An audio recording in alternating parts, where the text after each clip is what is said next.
Au nom de Dieu, le compatissant, miséricordieux. Chers adeptes, je prie encore dans le livre, dans le 9e chapitre de le livre Le bien et le mal, par Maulana Jalaluddin Nandy. Cheikh Jalaluddin continue. Le titre restait les mots et Amr al-Ma'ruf et Nahy al-Munkar. L'adhérence à la Sunna implique invitation à d'autres vers l'islam.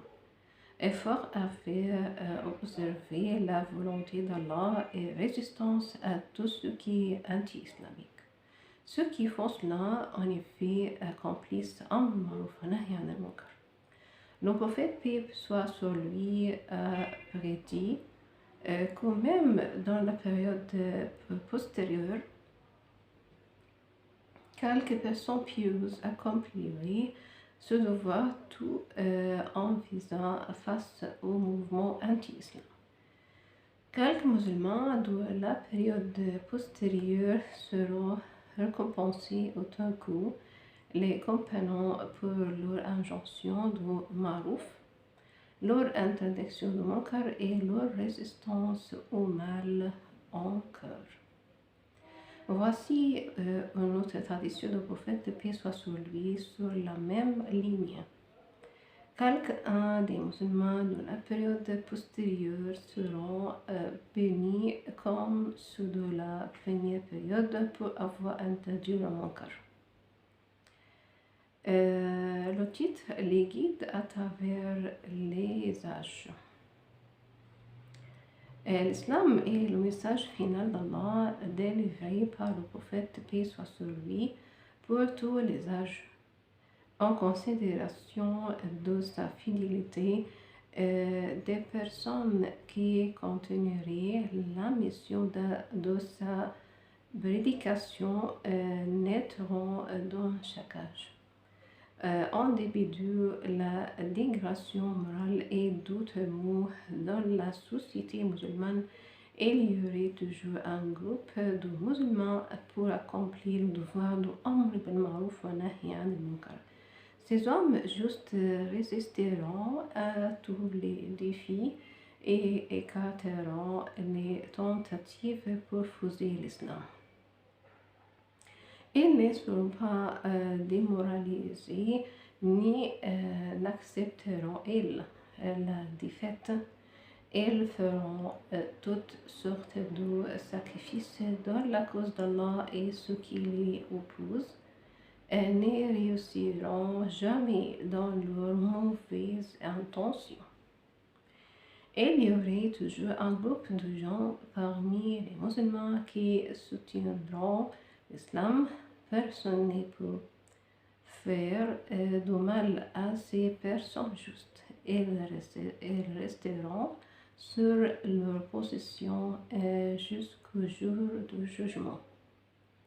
Selon Imam al-Bukhari, les érudits font partie de ce groupe interprétant la tradition du prophète, paix soit sur lui, citée plus haute.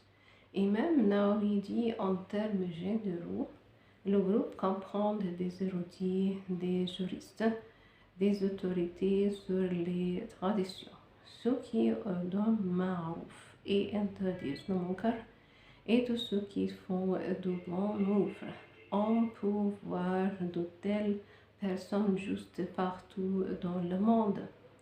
On apporte que le prophète, paix soit sur lui, a fait la remarque suivante. Les justes parmi les croyants sont les fidèles et les personnes droites. Et elle réfute les fausses prétentions convaincues, les ignorants et restreints les excès. Le prophète, paix soit sur lui, fit allusion à ce devoir comme une renaissance de la religion. À la fin de chaque siècle, Allah envoie de tels hommes qui opèrent une renaissance de la religion. Ces mujaddidoun réformateurs doivent avoir l'honneur de préserver l'islam et de maintenir le Ummah, le social islamique, sur le droit sentier. Toutes les religions sauf l'islam sont de leur forme déformée à cause des annulations, des additions et des innovations apportées par leurs adeptes. L'islam, cependant, est le seul message préservé dans sa pureté première. À chaque fois qu'une tentative fut faite pour le déformer, le groupe fut étouffé avec succès par un groupe d'érudits dévoués. Le Ummah, la société islamique, s'adonna à ordonner le ma'rouf, à interdire le munkar, ne peut pas être prise au piège. Les érudits parmi les musulmans ont toujours contré avec succès des coupes montées visant à falsifier la religion. Conséquemment, ces coupes de l'extérieur comme de l'intérieur ont misérablement échoué et n'ont apporté aucun changement si mineur qu'il soit dans les principes fondamentaux et dans l'esprit de l'islam. La même chose est vraie pour la société islamique. L'esprit de renaissance a toujours été à l'avant-garde. Conséquemment, prenant tout en considération, la société islamique a pour rester sur le droit sentier. En effet, le prophète, paix soit sur lui, avait prédit cela. La société islamique n'est jamais d'accord avec ce qui est mauvais. La vision du prophète, paix soit sur lui, c'est vrai à travers les âges et probablement s'avérera vrai dans l'avenir aussi. Le titre, le Ummah, la société islamique entière doit accomplir le devoir de réformer. Il y a des réformateurs parmi les musulmans à tous les âges. Et comme nous l'avons noté, ils ont accompli le devoir de préserver la religion et de contrer tous les défis. Il est bon de considérer si ce devoir doit être accompli par un groupe de croyants ou par tous les musulmans. Pour répondre à cette question, nous avons 7 indices dans le Coran. Les croyants et les croyantes sont les protecteurs les uns des autres. Ils ordonnent ce qui est bien. Ils interdisent ce qui est mauvais. Ils établissent la prière régulière. Ils s'acquittent de l'avant de l'homme. Et ils obéissent à Allah et à son apôtre. Voilà ce qu'Allah fera bientôt. Mais sérieux que vraiment Allah est puissant et juste. Comme on peut voir dans ce verset, l'accomplissement du Amr bil Ma'ruf wa Nahy anil Munkar est le devoir de chaque musulman. On exige des croyants qu'ils ordonnent le Ma'ruf et interdisent le Munkar parce que ce devoir se trouve être leur caractéristique. De l'avis de Imam Razi, ceux qui négligent ce devoir sont hors du groupe des mu'minines. Comme l'a mentionné le Coran, on dit leur caractéristique et l'accomplissement de Amr bil Ma'ruf wa Nahy anil Munkar. Pour Abdul Qadir Aouda, Shahid, la plupart des juristes sont d'avis que l'accomplissement de Amr bil Ma'ruf wa Nahy anil Munkar est wajib pour tous les musulmans. Entre Amr bil Ma'ruf wa Nahy anil Munkar et Tawasi bil Haqq, enseignement mutuel de la vérité. Deux autres termes coraniques sont synonymes de Amr bil Ma'ruf wa Nahy anil Munkar. A. Tawasi bil Haqq, enseignement mutuel de la vérité. B. Tawasi bil Sabr, enseignement mutuel de la patience et de la confiance. D'après le Coran, ces deux enseignements seuls sont la clé du succès. Par le temps que l'homme est en perdition, sauf ceux qui croient et accomplissent des œuvres bonnes, qui s'encouragent mutuellement à rechercher la vérité et qui encouragent mutuellement à la patience. Al-Haqq, vérité, signifie la religion et sabr, patience, comprendre la fermeté et la constance dans la croyance. Donc, les musulmans doivent enseigner les uns les autres la vérité et la constance, car cela ne laisse aucun motif pour dévier de leur sentier. Tant que la société musulmane prend des dispositions pour enseigner la vérité et la constance, il ne peut jamais arriver que les musulmans s'égarent. Ces dispositions aideront la société islamique, à reconnaître ses fautes. Pareillement, en l'absence de ces dispositions, les musulmans ont plus de chances de s'égarer, ce qui pourrait éventuellement amener leur déroute. Maulana Jalaluddin Amri continue. Le but de l'islam est de dégager une société qui contribuerait au khayr, le bien, et serait opposée au shar, le mal.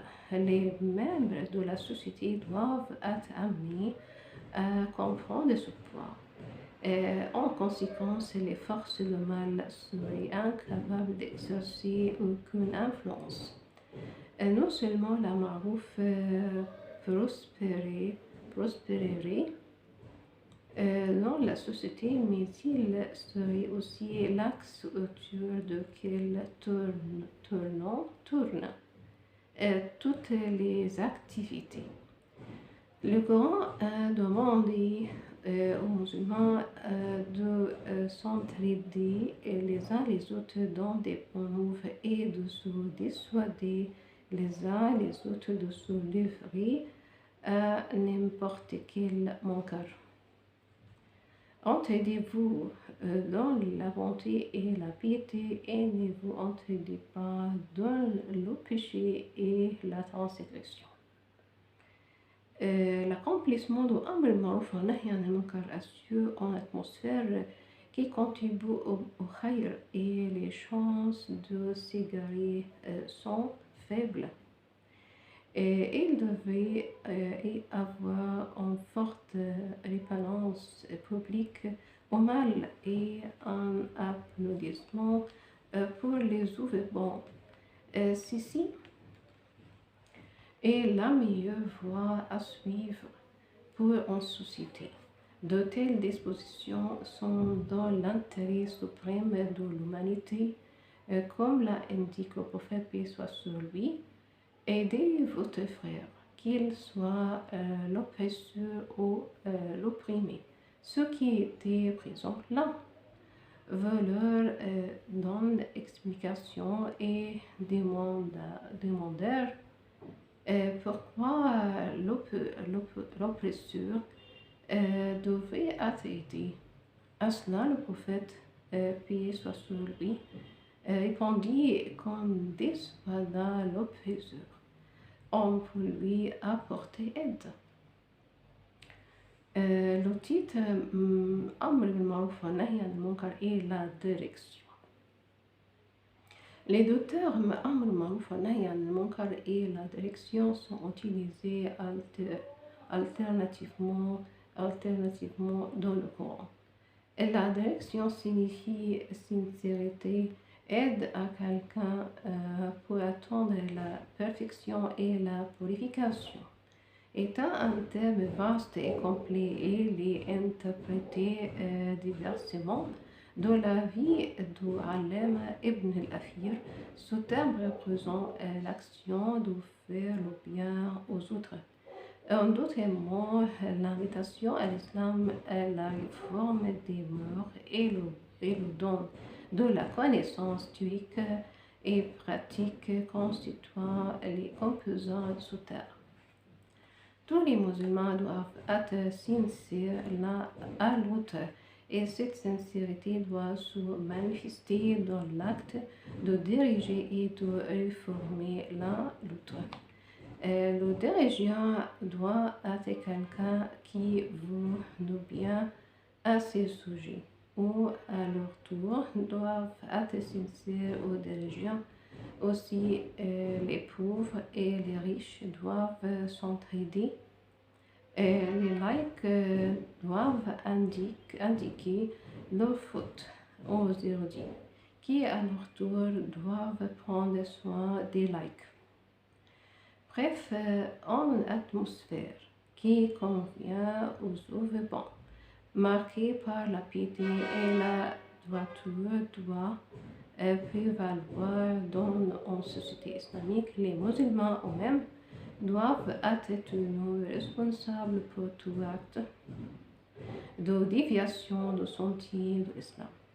Un musulman ne doit pas seulement mener lui-même en vie de droiture, mais il doit aussi aider les autres musulmans à suivre le même sentier. D'après Tamim Dari, la religion d'après le prophète, paix soit sur lui, signifie la bienfaisance et la sincérité à Allah, au livre, au prophète, paix soit sur lui, et aux frères, y compris les érudits et les laïcs. Cette tradition du prophète, paix soit sur lui, en effet, résume les qualités que possède un croyant, la sincérité, comme il a déjà été mentionné, peut être interprété de deux façons. Un musulman doit maintenir la fermeté dans sa croyance et il doit prêcher la même chose aux autres. Ainsi, ce devoir est personnel et collectif. Les érudits attachent une grande importance à cette tradition et pensent qu'elle est fondamentale à la croyance. En résumé de l'explication présentée par Imam Nawawi sur cette tradition est reproduite ci-dessous. La sincérité à Allah implique une ferme croyance dans son unicité, en acceptation de tout ce qui est dit par lui, en soumission totale à sa volonté et un amour pour lui. Le critère d'amour et de haine doit être exprimé à la lumière de ses commandements. Ceux qui l'aiment doivent être les chers amis d'autres musulmans. Similairement, les transgressés doivent être traités sévèrement pour leur transgression à sa volonté. De plus, il doit inviter d'autres à accepter l'islam. De même, sincérité au livre signifie que le croyant doit lui porter beaucoup d'attention, le réciter sérieusement, se familiariser avec tout ce qu'il ordonne ou interdit, pénétrer avec compréhension son contenu, réfléchir sur ses allusions et suivre ses ordres sur tous les points. En dessous de cela, on doit prêcher ses enseignements et inviter d'autres. La sincérité envers le prophète, paix soit sur lui, est comme suit. Porter témoignage à sa prophétie, en foi ferme dans ses enseignements, en soumission totale à ses ordres, un très grand amour pour lui, et la réfutation de toutes les accusations pointées contre lui, contre ses enseignements et sa mission. Un musulman ne doit aimer que ceux qui aiment le prophète, paix soit sur lui. En dessous de tout cela, il doit suivre et prêcher la sunna et transmettre son message à toutes et inviter toutes à la sunna. Le croyant doit aussi prendre soin d'acquérir la connaissance de ses enseignements et de les enseigner à d'autres.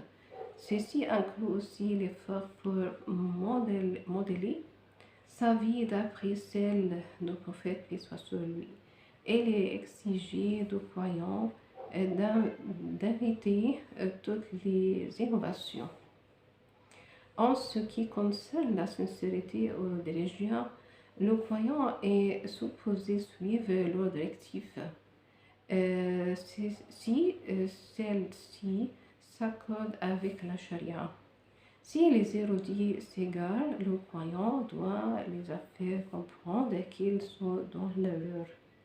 De même, les musulmans doivent les aider à connaître les problèmes des musulmans en général. On doit les oublier dans les affaires qui ne sont pas anti-islamiques. On doit aussi être très respectueux envers les érudits. Et ceci, on peut le faire en les suivant. Les musulmans en général doivent être guidés et aidés dans leurs problèmes. On doit les familiariser avec les directives de la religion. La direction verbale et pratique doit être communiquée aux masses musulmanes et lettrés. On s'attend de croyants et qu'ils traitent tous les musulmans avec justice et qu'ils prennent soin de leur intérêt. Ils doivent être entraînés pour obéir à Allah. Le prophète, paix soit sur lui, a fait ressortir avec emphase que les musulmans doivent être bienfaisants l'un à l'autre. Il avait l'habitude de demander à ses compagnons de faire vous pour cela. Voici ce que Jabir ibn Abdullah a rapporté. J'ai fait vous avec le prophète, paix soit sur lui, que je serai sincère envers tous les musulmans. Ainsi, la direction des musulmans étant importante de voir les méthodes, les façons, les moyens et d'autres détails pour atteindre cet objectif sont discutés dans les chapitres suivants et qui, on pense, aideront à faire apprécier pleinement la nature, la portée, les façons et les moyens pour accomplir le devoir de Amr al-Ma'ruf wa Nahy anil Munkar. C'est ça pour cet épisode. Merci, au revoir.